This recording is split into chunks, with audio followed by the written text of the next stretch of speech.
नमस्कार।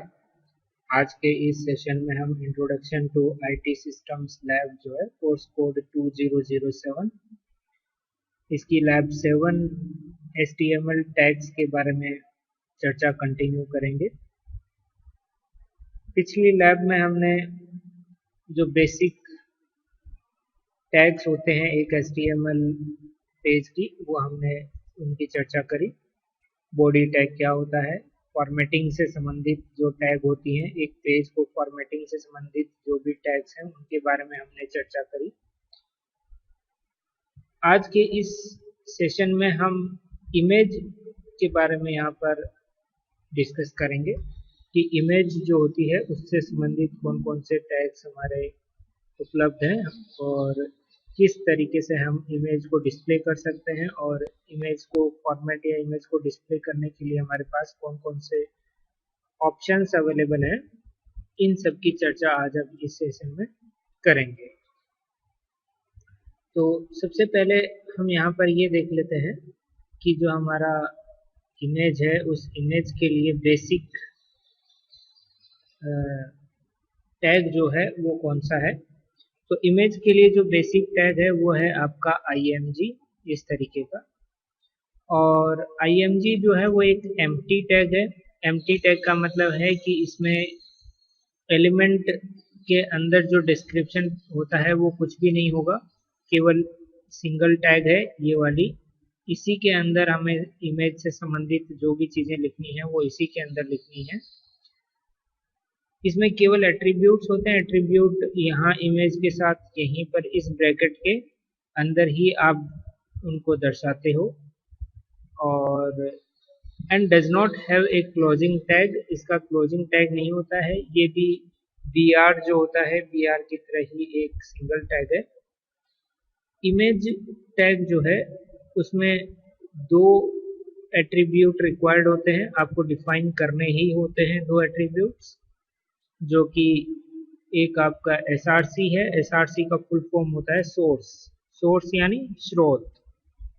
स्रोत SRC जो है वो क्या डिफाइन करेगा, ये इमेज का पाथ बताएगा कि आपकी जो इमेज डिस्प्ले करनी है वो किस लोकेशन पे रखी है, कंप्यूटर में आपके कौन से फोल्डर में कहाँ पर रखी है। वो पाथ जो है वो डिफाइन करेगा, वो बताएगा क्या आपका SRC। ठीक है।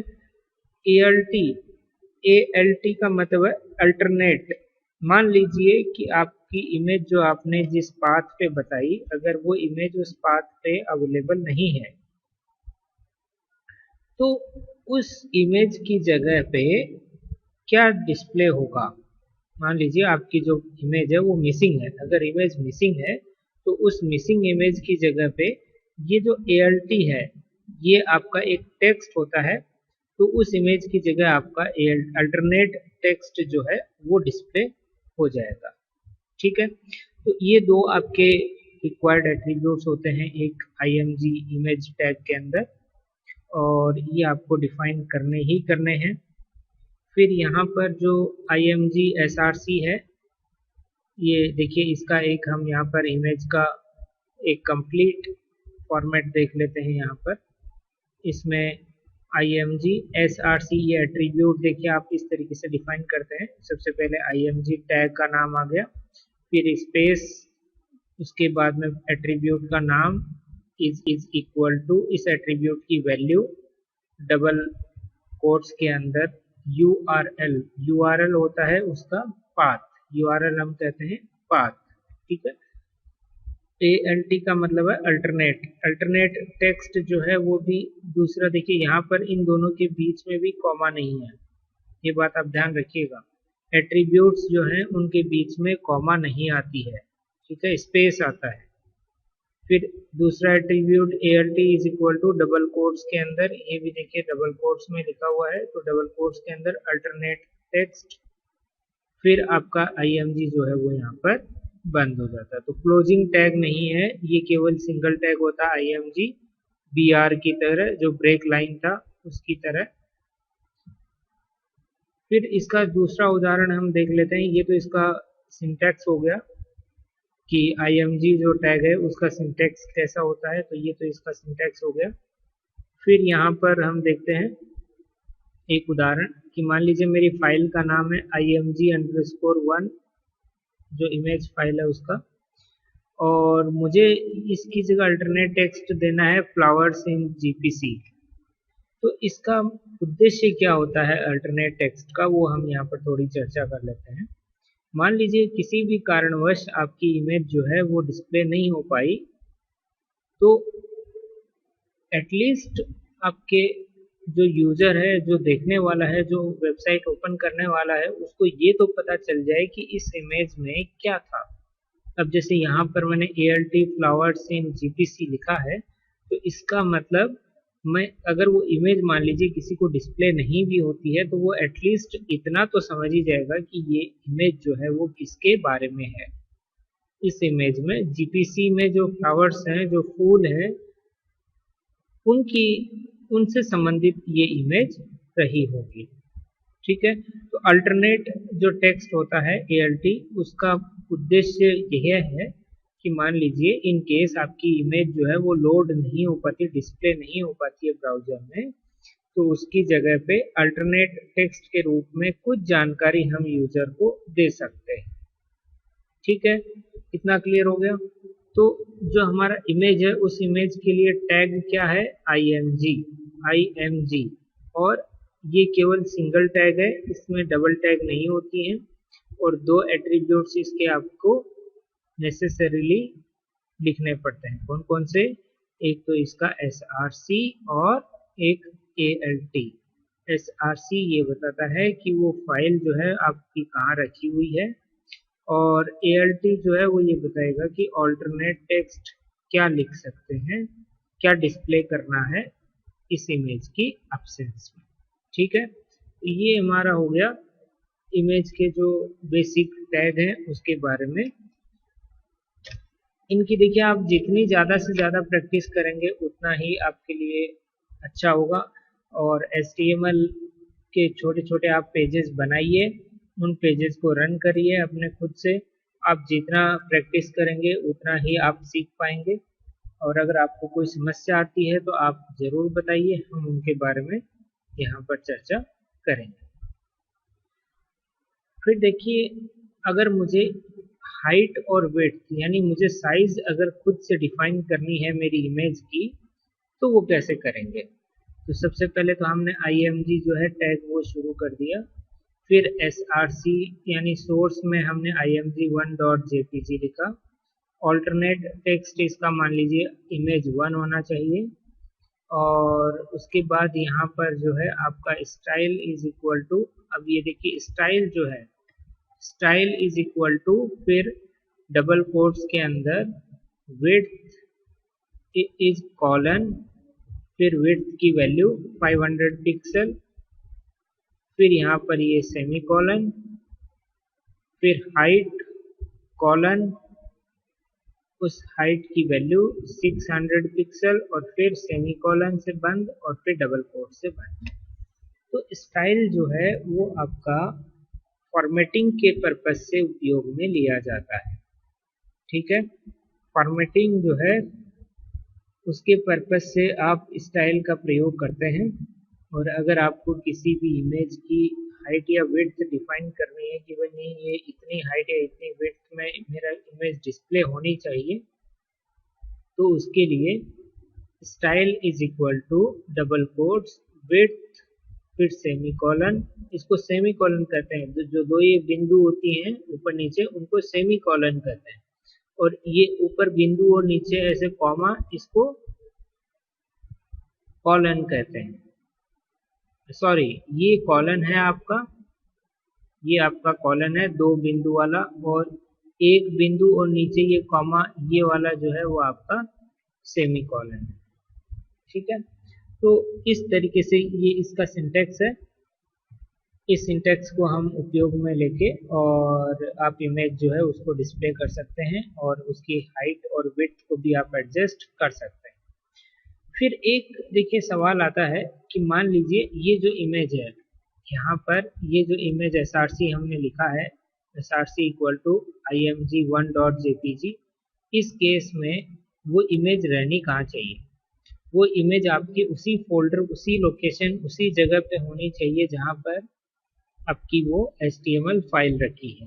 ये जिस HTML फाइल के अंदर आपका ये कोड लिखा हुआ है, वो HTML फाइल जहाँ रखी हुई है उसी सेम लोकेशन पे, उसके बगल में ही, उसके पास ही, उसी फोल्डर में आपको ये इमेज जो है उनको रखना है, img1.jpg को रखना है। ठीक है। अब अगर मान लीजिए कि उस फोल्डर में नहीं, हमारी इमेज कहीं और रखी हुई है, तो अगर आपकी इमेज कहीं और रखी हुई है तो आप इस तरीके से उसका उपयोग में ले सकते हैं, जैसे कि img_src। अब केवल यहाँ तो हमने केवल नाम लिख दिया था, क्यों? क्योंकि इस इमेज का जो लोकेशन है वो और आपके इस HTML फाइल का लोकेशन, दोनों का लोकेशन सेम था। लेकिन अगर लोकेशन आपका दोनों का बदल जाए, इमेज कहीं और रखी हुई है और ये HTML फाइल आपकी कहीं और रखी हुई है, तो उस केस में आप क्या करेंगे? उस केस में फिर हमें img_src इक्वल टू, अब यहाँ पर देखिए आपको फाइल नेम के जगह पे कंप्लीट एड्रेस देना पड़ेगा। कंप्लीट एड्रेस कहाँ से निकालेंगे? देखिए वो हम आपको यहाँ पर बता देते हैं कि कंप्लीट एड्रेस जो है वो किसी भी फोल्डर का कैसे लाते हैं। मान लीजिए ये है, तो यहाँ इसका कंप्लीट एड्रेस लाने के लिए आप इधर कहीं इस पर क्लिक कीजिए। अब ये इसका कंप्लीट एड्रेस आ गया। ये एड्रेस मुझे यूज करना है, तो यहाँ वापस जाएंगे और ये जो URL src है, इस src में इसकी जगह पे क्या करेंगे, ये एड्रेस जो है वो पेस्ट कर देंगे। ठीक है। तो ये आपका जो है बेसिकली अब एड्रेस हो गया किसका, ये आपका लोकेशन होगी इस इमेज फाइल की। डी के अंदर, डी ड्राइव के अंदर अंकुर11, अंकुर स्टडी, जीपीसी सीकर और ये यहाँ तक आपका कंप्लीट एड्रेस हो गया। ठीक है। फिर उसका फाइल का नाम आ जाएगा। फाइल का नाम जो है, देखिए इसमें ये हमने लिख दिया HTML। तो ये कंप्लीट यहाँ तक का आपका एड्रेस आ गया है। और ALT, ऑब्वियसली जो हमारा ALT होता है, ऑल्टरनेट टेक्स्ट की बात जो हम करते हैं, और लैब 7 है ये आपकी। लैब 7 के अंदर, इस फोल्डर के अंदर मान लीजिए ये फाइल आपकी रखी हुई है, तो इस तरीके से आप जो है किसी दूसरे फोल्डर से भी किसी फाइल को इंक्लूड करवा सकते हैं। ठीक है। फिर कई बार आपने देखा होगा किन्हीं किन्हीं वेबसाइट पे कि किसी इमेज पे क्लिक करने पे दूसरा पेज खुल जाता है। तो किसी इमेज पे क्लिक करने पे दूसरा पेज खुला, इसको हम कहते हैं उस इमेज पे भी कोई ना कोई लिंक दिया हुआ है। मतलब तो एक इमेज पे कोई लिंक कैसे दिया जाता है, इसकी चर्चा हम तब करेंगे जब हम लिंक के बारे में पढ़ेंगे कि लिंक क्या होते हैं। लिंक से आप कैसे एक दूसरे पेज का एड्रेस उसमें दे सकते हैं और इमेज को कैसे लिंक में बनाएं। तो ये सब जो है चर्चाएं हम जब हमारा अगला सेशन, जब लिंक पढ़ेंगे, तो उसमें ये सब बातें हम चर्चा कर लेंगे। ठीक है, इतना ठीक है। चलिए, फिर एक होता है फ्लोटिंग इमेजेस। फ्लोटिंग इमेज का मतलब होता है, जैसे आपने न्यूज़पेपर में पढ़ा होगा कि एक तरफ फोटो आ जाती है और दूसरी तरफ उसके टेक्स्ट लिखा होता है। जैसे कि अगर हम बात करें, मैं आपको दिखाता हूँ एक मिनट। ये देखिए, ये यहाँ पर टेक्स्ट लिखा हुआ है और इसके बगल में यहाँ पर ये इमेज है। यहाँ पर टेक्स्ट लिखा हुआ है और ये इधर इसकी इमेज है। तो एक फ्लोटिंग इमेज का मतलब होता है कि इमेज जो है वो फ्लोट कर रही है और उसके पास में, उसके लेफ्ट या राइट में हम टेक्स्ट को लिख सकते हैं। ठीक है। तो ये कॉन्सेप्ट होता है आपका फ्लोटिंग इमेज का। फ्लोटिंग इमेज की अगर हम यहाँ पर बात करें तो देखिए img src इक्वल टू, ये हमने फाइल का नाम हो गया, ये अल्टरनेट नाम टेक्स्ट हो गया, ये style is equal to float right, style is equal to float right. इसका मतलब ये वाली इमेज जो है स्माइली डॉट gif वो राइट साइड में फ्लोट करेगी, तो इसका टेक्स्ट किस साइड में आएगा, लेफ्ट साइड में।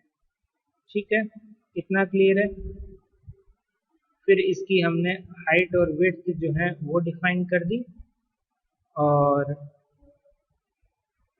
इसी की तरह अगर हमें लेफ्ट में फ्लोट करना हो तो src इक्वल टू, ये फाइल का नाम आ गया, ऑल्टरनेट टेक्स्ट ये हमने यहाँ स्माइली फेस लिख दिया, स्टाइल जो है फ्लोट लेफ्ट। ठीक है, स्टाइल में फ्लोट लेफ्ट कर दिया आपकी बात। तो ये हो गया हमारा फ्लोटिंग से संबंधित। अब देखिए हम एक छोटे से उदाहरण से समझ लेते हैं कि किस तरीके से हम जो ये फाइल है, इस फाइल को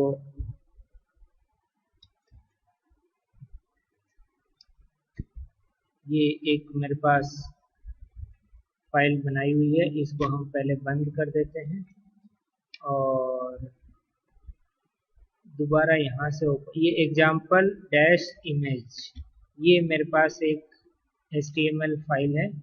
इस HTML फाइल को हम पहले इसके कोड को ओपन कर लेते हैं, तो ओपन विद नोटपैड फाइल, तो ओपन विद नोटपैड फाइल करते ही अपने पास ये फाइल जो है वो ओपन हो गई।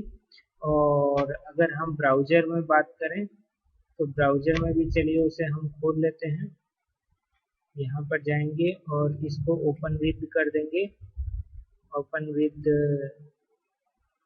फायरफॉक्स।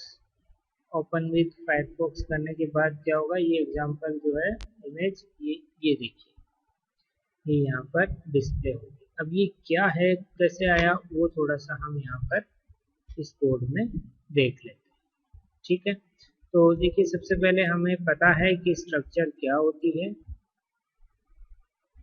एक HTML डॉक्यूमेंट की। सबसे पहले हम डॉक टाइप HTML लिखते हैं, फिर HTML लिखते हैं पहला टैग, क्योंकि ये HTML डिजाइन HTML पेज है ना, तो सब कुछ इसमें HTML के अंदर ही आएगा।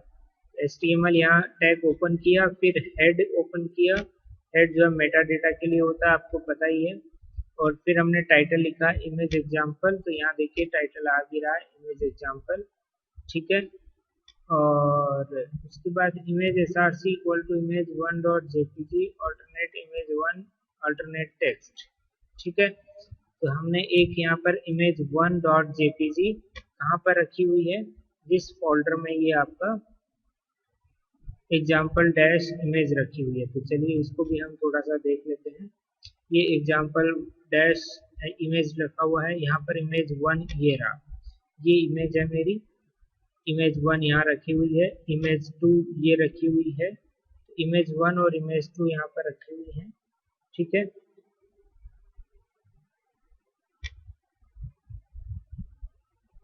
फिर हम कोड देख रहे थे, इमेज 1 इमेज 2 हमें मिल गई। फिर हमने image src image 1.jpg alternate text image 1 floating style ये इतना। और फिर अगर मान लीजिए तो ये और ये दोनों इमेज कौन सी हैं, ये वाली है, image 1 will be floating right of the text, तो ये राइट वाली है, ये फ्लोटिंग इमेज 1 है जो कि राइट में फ्लोट कर रही है, और ये the image 2 will float to the left of the text, तो ये जो है वो इमेज लेफ्ट में फ्लोट कर रही है, यानी लेफ्ट में आ गई इसके। ठीक है, इतना क्लियर है। तो ये हमारा फ्लोटिंग का कॉन्सेप्ट हो गया यहाँ पर। और ये फिर हमने यहाँ बॉडी बंद कर दिया, और फिर HTML जो है वो यहाँ पर टैग को बंद कर दिया। सबसे लास्ट में HTML ही आता है, ठीक है, और सबसे पहले भी HTML ही आता है। तो ये हमने यहाँ पर अपना देख लिया कि किस तरीके से हम एक इमेज का उपयोग अपने HTML पेज में कर सकते हैं। इमेज को लिंक की तरह कैसे यूज करते हैं ये हम चर्चा तब कर लेंगे जब हम अगले सेशन में लिंक के बारे में चर्चा करें। ठीक है, फ्लोटिंग के बारे में हमने यहाँ पर देख ही लिया। तो आज के इस सेशन में बस इतना ही। अगले सेशन में हम कंटिन्यू करेंगे। तब तक के लिए धन्यवाद।